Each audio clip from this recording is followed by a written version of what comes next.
As a gifted resource teacher, one of the things that I run into most often when collaborating with general education teachers of my students are statements like, well, this kid is supposedly gifted, but they can't seem to turn in their papers, or their backpack is a hot mess.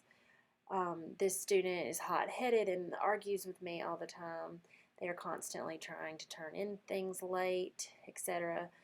And although this does not apply to all gifted students, I think that there are misconceptions among these educators who are not trained in gifted identification and gifted characteristics that make them assume that gifted kids have to have all of their academic life together and neatly organized. Um, they don't understand that many kids need help with organization, emotional regulation, and time management. Then when they run into these students who are labeled as gifted but are making C's and D's or have behavior problems, maybe because they don't have these executive functioning skills mastered, they also assume that this child isn't actually gifted. So, what is executive functioning? Executive functioning is a set of skills and mental processes that allows us to plan, focus attention, remember, and do multiple tasks. The 12 skills we will discuss today are self-restraint or inhibition, emotional control, sustained attention, organization, flexibility, goal-directed persistence, memory, task initiation, planning and prioritization, time management, metacognition, and stress tolerance. I would also like to recommend this book, Smart But Scattered. The authors Peg Dawson and Richard Gere have a lot of valuable information and research on this topic. If you would like to use their executive functioning skills questionnaire in your class in order to have students self-assess their executive functioning skills, strengths, and weaknesses, you can Google Peg Dawson and Richard Gere Executive Skills Questionnaire and you will get linked to printable copies with resources.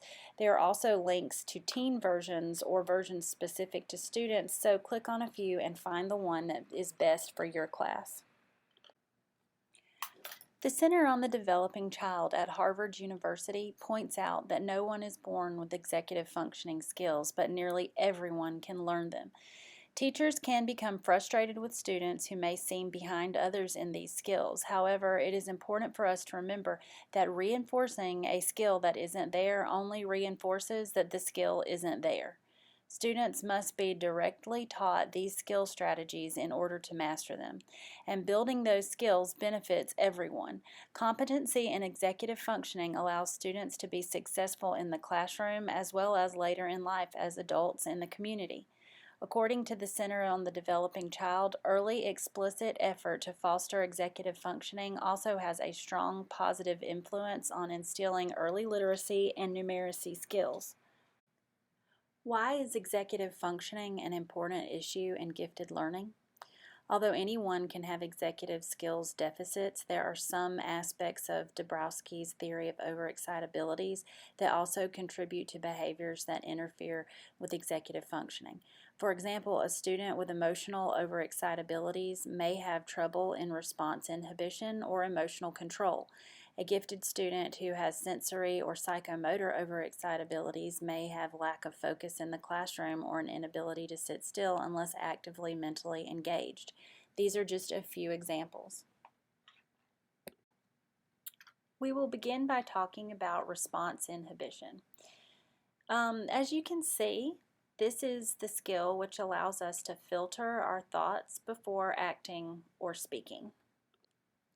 What does a response inhibition skills deficit look like, and what will it look like with your gifted students? Those who are obsessed with justice may find it hard not to interject or challenge adult authority figures in the classroom when they find something illogical. They may be prone to correcting teachers or other students in class over mistakes, blurting out answers, or making true but hurtful comments to other classmates. Before we begin talking about classroom strategies to deal with response inhibition, I would like to go ahead and look at emotional control. Here are examples of things that we would like to see students able to do. And now let's look at what emotional control skill deficits might look like. Here we can see how a student who has emotional overexcitabilities would struggle in a classroom setting. High anxiety for tests and projects, including an intense need to be a perfectionist, may also be an issue with gifted students in your class. These are some examples of things you can do in the classroom to help with inhibition and emotional control. I would like to stress that for many of your gifted students, having a strong, positive relationship built on trust is the foundation for teaching and modeling these coping strategies necessary to learn these skills. Providing help without judgment, having conversations with students that show them healthy ways to express feelings, giving them time to think and reflect on their past actions, showing them how to identify their own feelings, and respecting where they are emotionally when they walk into your room will make a giant impact in this area. Task initiation. Well, we can't get done if we don't get started. Some of your gifted students may have trouble starting assignments due to anxiety over not already knowing the information. They may be overwhelmed with wanting to complete a perfect project and not know where to start. Some also may be frustrated with the content, uninterested, or unengaged. Some of these strategies will work better with certain students than with others, but using visual and verbal prompts, as well as having a visual to-do list and chunked manageable assignments, will definitely decrease that feeling of an assignment being overwhelming and not knowing where to start. Many gifted students have excellent attention and ability to focus, even hyperfocus, especially on activities and things that they are interested in, but that does not mean that you will always have their focus and attention in the classroom. Other things may also have an impact on attention and focus, such as oversensitivities to environmental factors, anxiety, impulse control, which we spoke about before, and just general distractibility. Having students think about their own learning and asking questions like, what are things that distract you most and make it hard to focus in class? And what are things that you can do to prevent these distractions or work with these distractions? This is a type of self-monitoring that's also an important executive functioning skill. Giving students something to look forward to when they are done with the task is another way to also increase sustained attention and focus to completion. Our working memory can only handle so much information at one time, but it is key in making connections to prior knowledge and also taking what we are currently learning and putting it into long-term memory.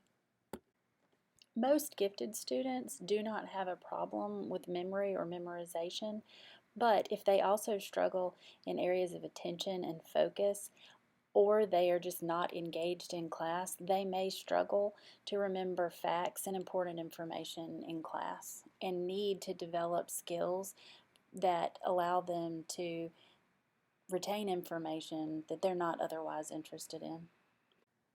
As you look over these classroom strategies, you'll notice that some of these things are just good study habits or practices, like incorporating as many of your senses as possible into learning something.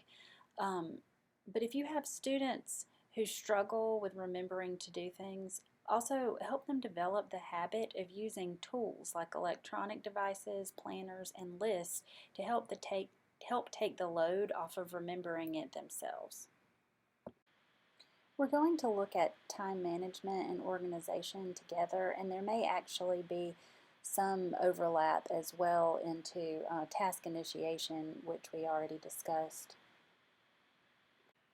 Some of these time management skill deficit signs, such as lack of motivation, being easily sidetracked, difficulty planning and completing the assigned tasks, may go back to some of the things like anxiety, lack of interest, issues with the environment. But we're going to look at, in just a minute, ways to manage that in the classroom. Organization, as we're going to talk about it, will also include planning and prioritization.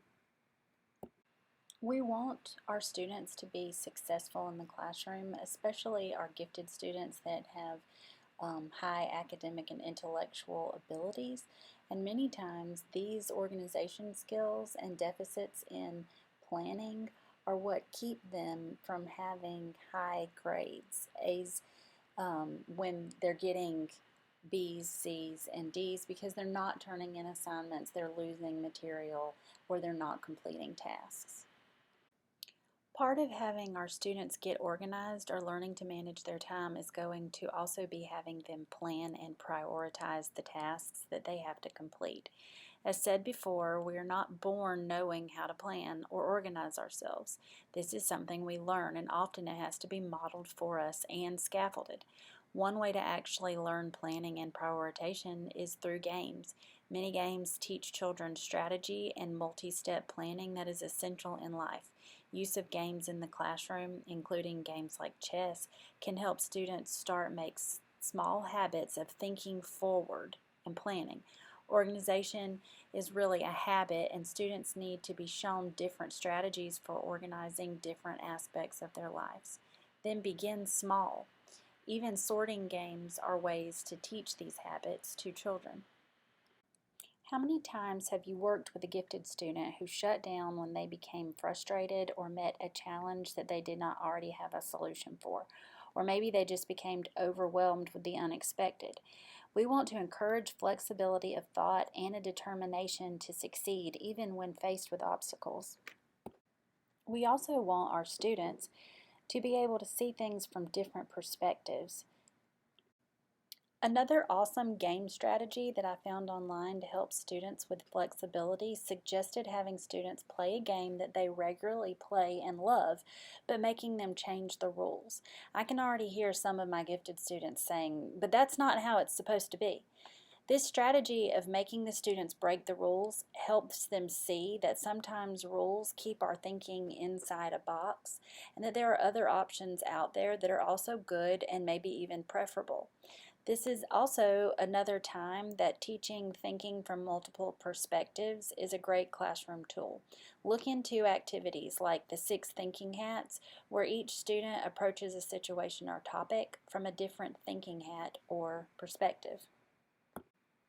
I saved self-monitoring for last because it really is intertwined with many of the skills that we've already discussed. Self-monitoring can also be used to control things like emotions and responses, and also becoming aware of our deficits, in planning and organization, and it's also part of metacognition. Those of us in gifted have had those kids that just don't seem to have a filter, but some of these kids may have been aware that their actions or speech or behavior was out of place or inappropriate, while others just don't seem to have a clue. This would show a lack of self-monitoring. Helping children learn self-monitoring can be broken down into 2 steps.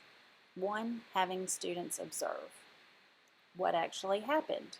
What's the things that need to be fixed? 2, turn it into what do I need to do different? Or how do I prevent that from happening again? Other helpful tools are note cards or sticky notes on the desk reminding them of appropriate behaviors. Have children practice stopping and checking their behaviors throughout the day. Also, chunking goal setting using a goal ladder. There are printable examples of goal ladders online that can be found using a simple search.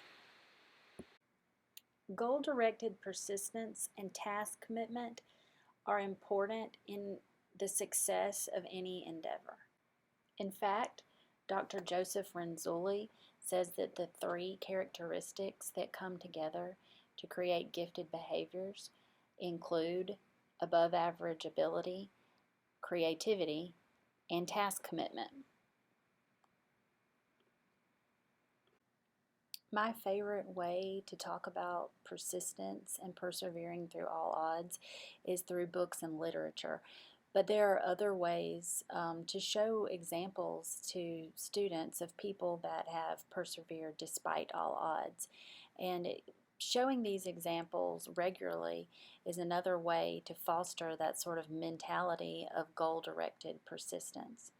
Encouraging students to participate in activities like sports or playing an instrument that is rewarding but also requires constant improvement and um, persevering even when things get tough is another way to instill these strategies outside of the classroom. I hope that you find this presentation useful and that you are also able to access other resources that will help reinforce these strategies to help your gifted students achieve their highest potential in the classroom.